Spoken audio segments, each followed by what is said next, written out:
DJ Kanchan Raj Hajipur Vaishali.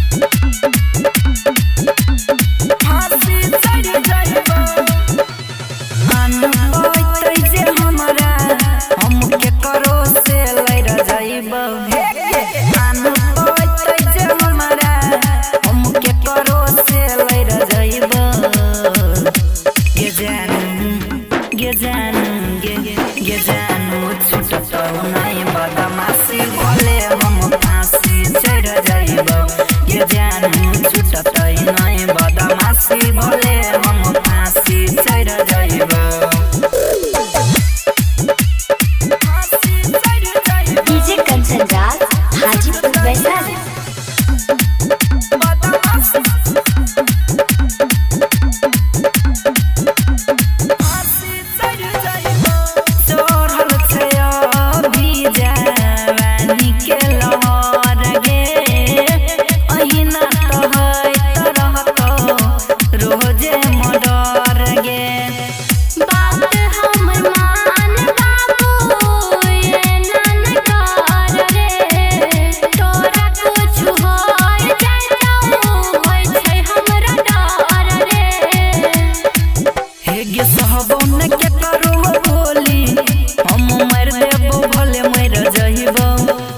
सहबन के करो बोली हम मर देबो भले मर जइबो गे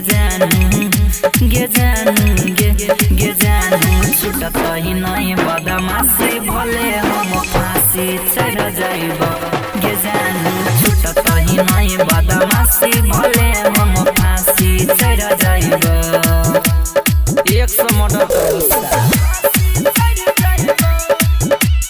डीजे कंचन राज हाजीपुर वैशाली।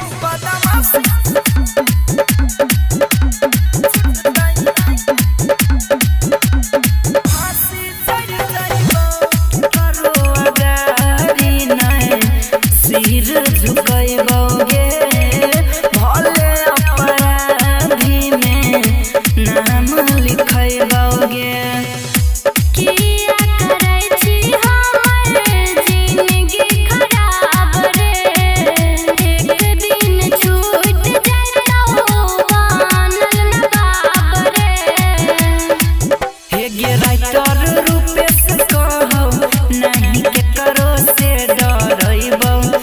गे अंकुश बाबू कहो हम के करो से नहीं डरहिबो गे